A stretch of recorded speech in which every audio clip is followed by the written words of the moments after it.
संत तुकाराम महाराजांच्या पालखी सोहळ्यामध्ये आमदार रोहित पवार सहभागी झालेले आहेत। दादा, आता पालखीचं सारथ्य केलं, काय भावना? दरवर्षी बारामती तालुक्यामध्ये तुकोबरायांची जेव्हा पालखी येते तेव्हा त्या पालखीचं तिथे असणाऱ्या सर्व माऊलींचं आम्ही स्वागत करत असतो। काल अधिवेशन असल्यामुळे ते मला करता आलं नाही, म्हणून आजच्या दिवशी इथे येऊन दर्शन घेतलं, लोकांना भेटलो, आशीर्वाद घेतले आणि पूर्ण वर्षभर लोकांच्या हितासाठी काम करण्याची प्रेरणा घेतली। पवार कुटुंबातले अनेक व्यक्ती जे आहेत ते उद्या पालखीत चालणार आहेत। अजितदादांनी काल विधानसभेमध्ये सांगितलं की मी देखील चालणार आहे। काही दिवसापूर्वी शरद पवारांनी देखील सांगितलं होतं की मेकाटे येऊन स्वागत करणार आहे। त्या पद्धतीने कसं बघताय याकडे बदललेलं राजकारण? ते बदललेलं राजकारण हे म्हणता येणार नाही, फक्त अनेक लोक चालत होती, स्वागत करत होती, पण त्याची चर्चा होत नव्हती।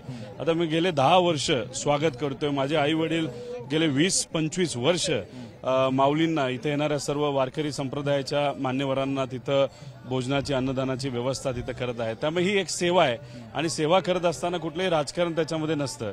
कधीही कुणीही सुरुवात करावी, पण ती सुरुवात करावी हे सगळ्यात महत्वाचं उद्दिष्ट आहे। राजकारण म्हणण्यामागचा उद्देश असा आहे की दादा काल म्हणाले भाषणात सभेत बोलताना की अनेक जण सहभागी होत आहेत, मी देखील परवा म्हणजे उद्या बारामती ते काटेवाडी चालणार आहे म्हणून प्रांजळ म्हणाले, दादा बोलले असेल तर ठीक आहे, पण राजकीय दृष्टिकोनातून बोललं असेल तर ते योग्य नाही, कारण का आध्यात्मिक ताकद खूप मोठी आहे।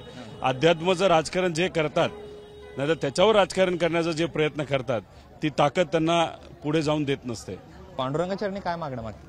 पावसाला आता विलंब व्हायला लागलाय, पाऊस यावा, त्याच्याचबरोबर सामान्य लोकांच्या अनेक अडचणी त्या सुटाव्यात आणि त्या सोडण्यासाठी आमच्यासारख्या कार्यकर्त्याला बळ मिळावं अशी प्रार्थना तुकोबराया चरणी केली। 2-3 राजकीय प्रश्न आहेत ते विचारतो। पुण्यामध्ये ड्रंक अँड ड्राईव्हच्या कारवाई दरम्यान एका महिला पोलिसाला जाळण्याचा प्रयत्न केला, कसं बघताय? दुर्दैवी गोष्ट आहे। पोलिसच सुखरूप नसतील तर सामान्य लोकांची काय परिस्थिती आहे? गुंडांचा वापर एवढ्या मोठ्या प्रमाणात इलेक्शनच्या काळामध्ये महायुती त्यांनी केल्यामुळे आता गुंडांना कुठेही भीती वाटत नाही। छोटे मोठे गुन्हेगार सुद्धा आता पोलिसांवर हात उचलायला लागलेत, जाळायचा प्रयत्न तिथं करत आहेत। आता होम मिनिस्टर साहेब झोपलेत का, पालकमंत्री साहेब कुठे आहेत, या सगळ्या गोष्टी बघावं लागेल। फक्त पुण्याचा विषय असं नाही, अख्ख्या महाराष्ट्रात ही दुर्दैवी परिस्थिती आज आहे। त्यामुळे खऱ्या अर्थाने महिलांना, मुलींना तसंच सामान्य लोकांना न्याय द्यायचा असेल तर योग्य अशी भूमिका आणि पॉलिसी सरकारकडनं करण्याची जरूरत आहे।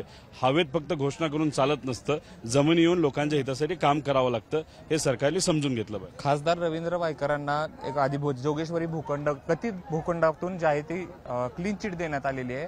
पोलिसांनी असं सांगितलंय की गैरसमजातून त्यांच्यावरती गुन्हा दाखल। एक असं समजावं लागेल, पूर्वी जे काही आरोप भाजपने त्यांच्यावर केले होते ते खोटे तरी होते, नाही तर आता भाजप बरोबर ते वायकर साहेब आल्यामुळे त्यांना लॉलीपॉप तरी दिला, नाही तर भेट वस्तू दिली।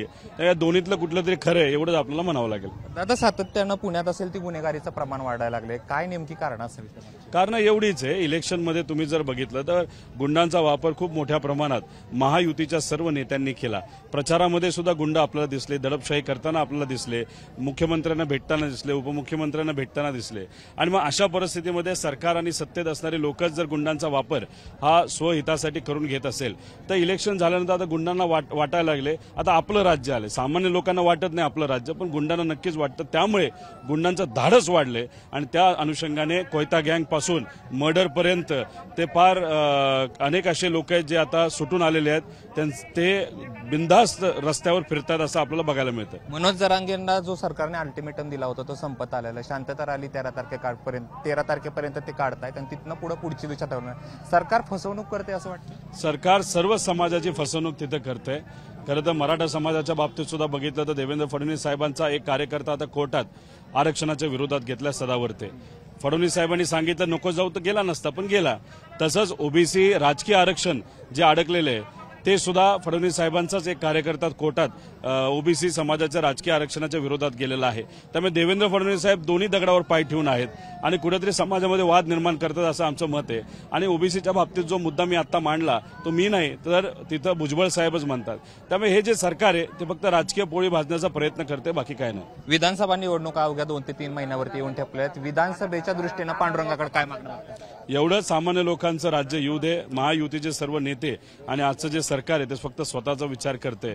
खूप मोठ्या प्रमाणात भ्रष्टाचार या राज्यामध्ये झालेला आहे. त्यातला काही भ्रष्टाचार हा आम्ही उघड केला आणि पुढच्या काही दिवसांमध्ये दुसरा भ्रष्टाचार आम्ही उघड करणार आहोत.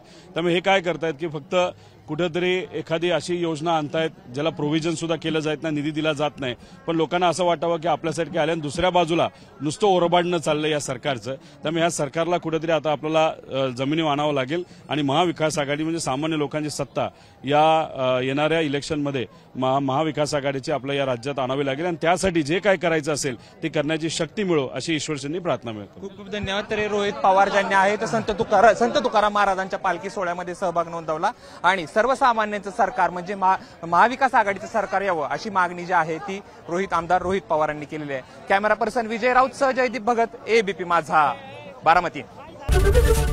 एबीपी माझा, उघडा डोळे बघा नीट.